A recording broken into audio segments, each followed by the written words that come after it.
Es bastante conocido a nivel internacional que usted, y tal como lo declara, es el que inventa la cifra de 30.000 desaparecidos. En Holanda, justamente. La sugiero. O la sugiere. Entonces, uno de los comentarios que leí en contra es que es una falta de respeto absoluto para las víctimas. ¿Quiere la respuesta? Exactamente.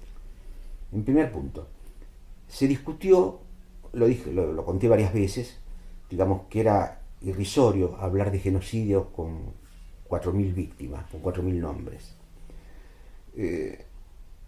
Entonces acá se decían, mire, bueno, ustedes no pueden hablar de genocidio. Y 4.000, en este momento con lo que pasa en la tierra, digamos, 4.000 víctimas, faltaría algo más. ¿Por qué no buscan a veces alguien más? Y discutimos. Se llegó a decir 100.000 también. Digamos, si yo juego a la quiniela o juego a la ruleta, pierdo, o a las carreras a caballo. Pero ese día en la bolilla sacaron los 30.000 que había dicho yo en la mesa, la sugerencia. Otros dijeron 15.000, así que se mantuvieron siempre las dos instancias. 15.000, hay un cartel todavía en el centro de la ciudad de Ámsterdam, en una librería que dice 15.000. Todavía está, le saqué una foto. Y así fue como se fue generando. ¿Qué es la falta de respeto?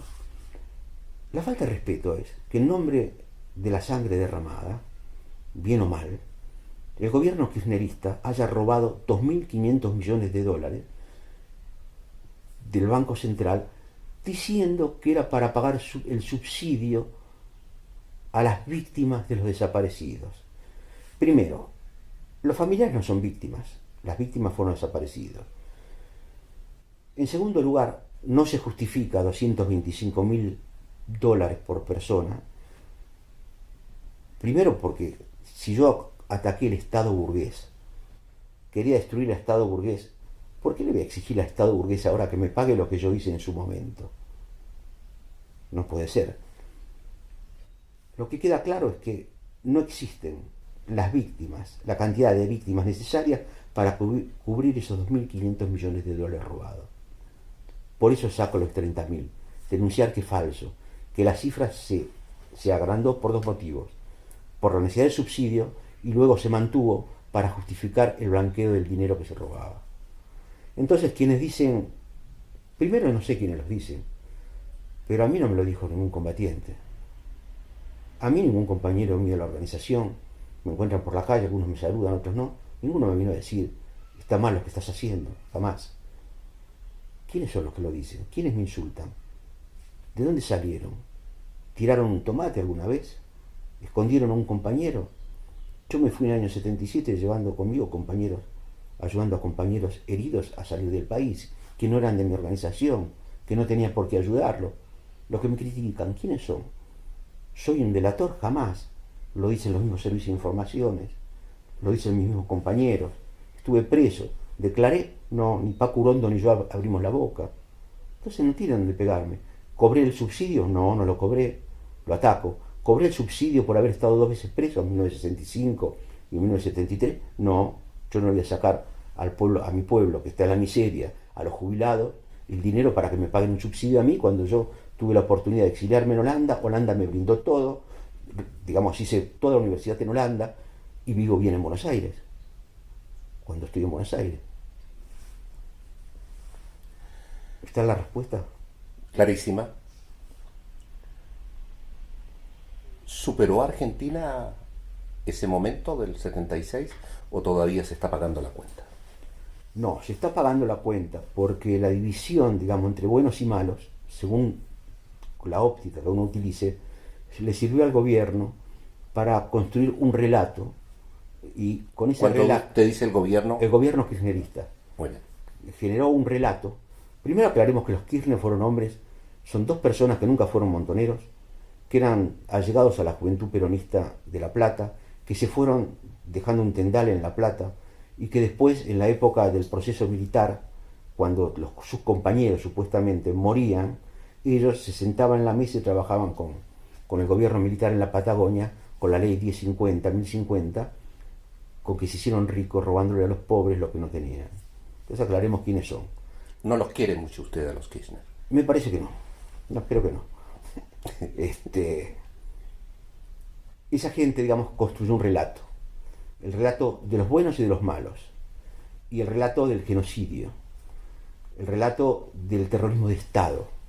El terrorismo de Estado no es una figura jurídica, por ejemplo.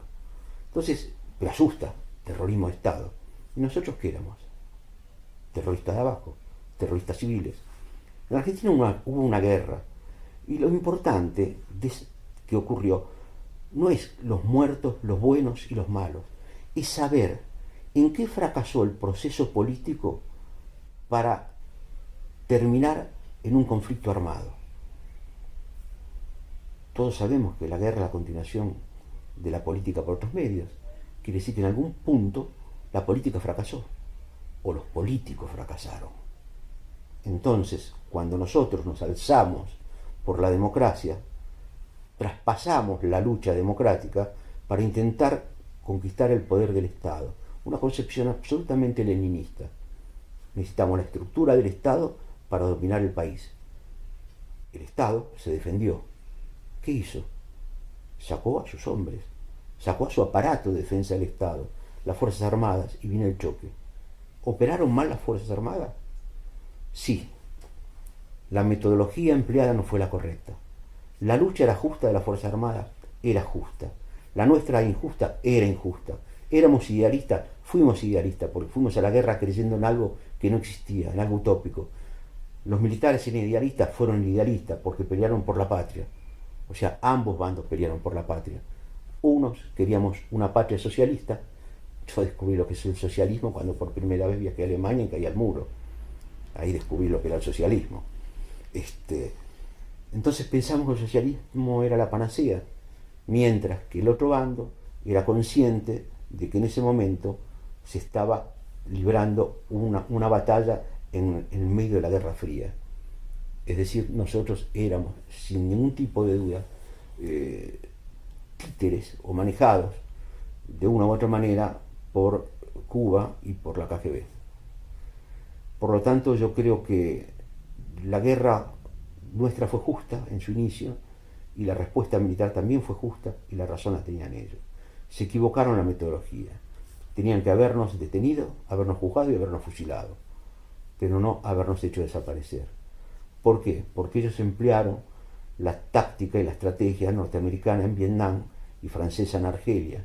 Pero claro, eran países invasores, el otro no existía, como fueron los alemanes, los franceses, los ingleses en China en la guerra al opio.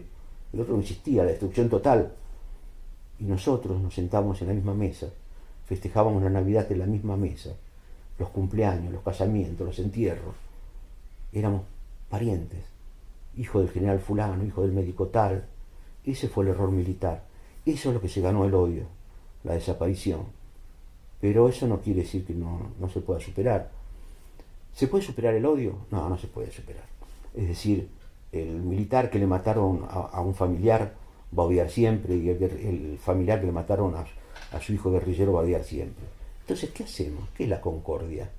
¿Qué es la reconciliación? ¿Qué es que nos damos las manos? ¿Cómo le va? ¿Vamos a comer juntos? ¿Con un partido? No. Señores, soportémonos y tratemos de construir la Argentina. Porque tu hijo y tu hijo, hermano, van a venir con mi hijo en la misma escuela. Y la escuela, por ejemplo, tiene el techo rajado y no hay plata. Vamos a trabajar juntos a superar el techo.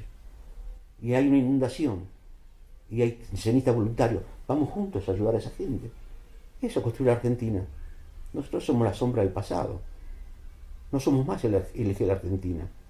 La Argentina en este momento no tiene eje. Está en una crisis total, que es posiblemente el producto de las capas que chocan como las capas, lo digo siempre, como las capas geológicas de San Francisco. La Argentina tiene un problema estructural. La Argentina es una Europa abortada. La Argentina no logró ser una nación. El pueblo judío es una nación, el pueblo alemán es una nación, pero nosotros no lo logramos, todavía no logramos la amalgama, todavía estamos en construcción. Entonces ahí tenemos que buscar, porque lo que sucedió es el epifenómeno de un largo proceso histórico, social y económico de la Argentina.